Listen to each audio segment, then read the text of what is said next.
Em grandes metrópoles, devido a mudanças na superfície terrestre, asfalto e concreto em excesso, por exemplo, formam-se ilhas de calor. A resposta da atmosfera a esse fenômeno é a precipitação convectiva. Isso explica a violência das chuvas em São Paulo, onde as ilhas de calor chegam a ter 2 a 3 graus centígrados de diferença em relação ao seu entorno.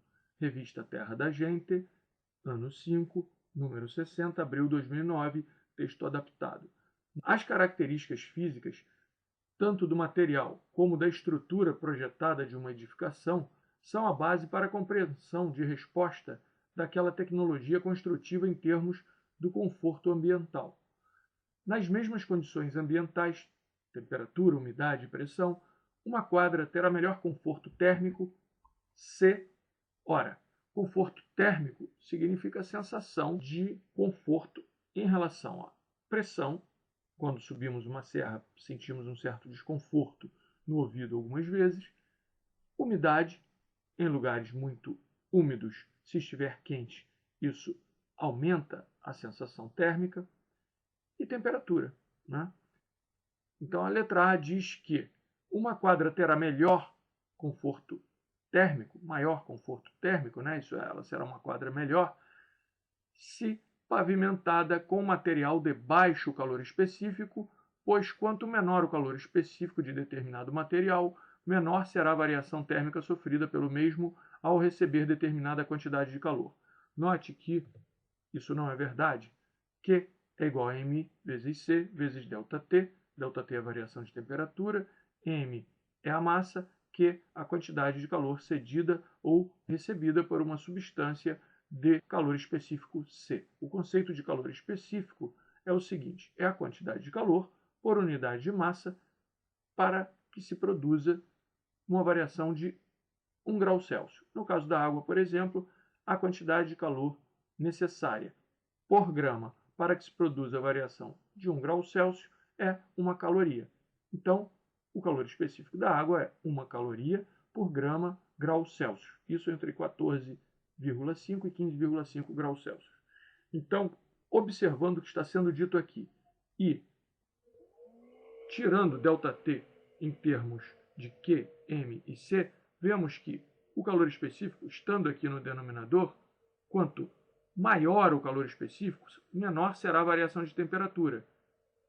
Isto é, quanto maior o calor específico, mais chances há, em relação a esse item aqui do conforto térmico, de a pessoa não sentir ou muito calor ou muito frio, porque seja entrando calor no ambiente, seja saindo, com o calor específico mais alto, a variação de temperatura será menor. Mas a letra A diz justamente o contrário, fala em baixo calor específico. Desse modo, ela deve ser descartada. Já a letra B fala que para uma quadra ter melhor conforto térmico, maior conforto térmico, ela deve ser pavimentada com material de baixa capacidade térmica, pois quanto menor a capacidade térmica de determinada estrutura, menor será a variação térmica sofrida por ela ao receber determinada quantidade de calor. Note que a capacidade térmica é o produto, é dada, né, pelo produto da massa pelo calor específico da substância. Desse modo, podemos agora observar que colocando aqui o C grande, né, que é a capacidade térmica, substituindo por quanto ele vale, que é mc, nós teremos que a quantidade de calor será igual à capacidade térmica vezes o ΔT. Podemos então ver que capacidade térmica crescendo jogará o ΔT para baixo.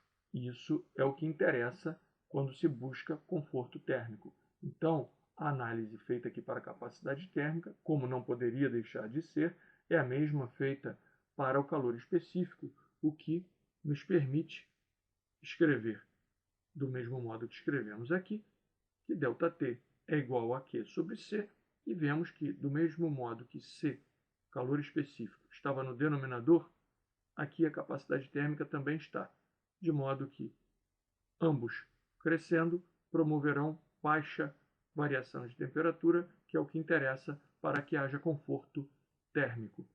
não haverá nem muito calor, nem muito frio, né? A temperatura ficará mais ou menos estável.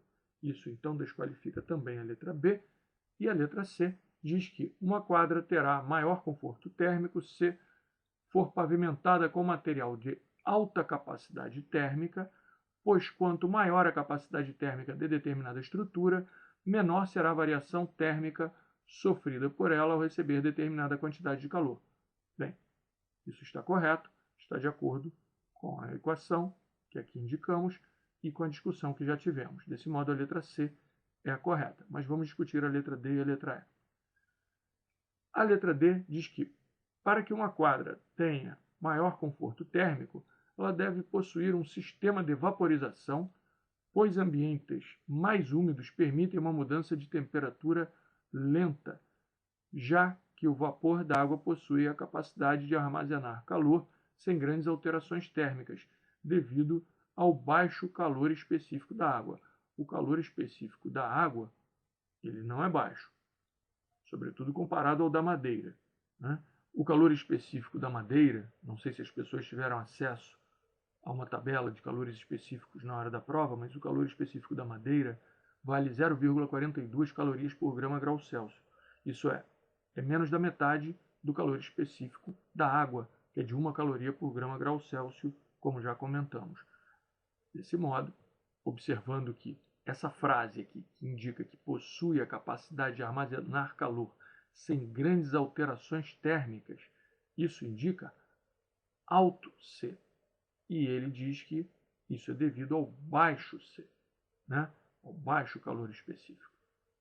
Desse modo, a letra D deve ser descartada e, finalmente, a letra E. Ela diz que uma quadra terá maior conforto térmico se possuir um sistema de sucção do vapor d'água, pois ambientes mais secos permitem uma mudança de temperatura lenta, já que o vapor d'água possui a capacidade de armazenar calor sem grandes alterações térmicas, devido ao baixo calor específico da água em relação à madeira, por exemplo. Quer dizer, novamente, falando do baixo calor específico da água, que é 1, em comparação ao da madeira, que é 0,42. Então, a letra E, por indicar uma informação que já mostramos estar errada, já a descartaríamos logo e nossa discussão acaba credenciando a letra C como correta. Encerrada a questão.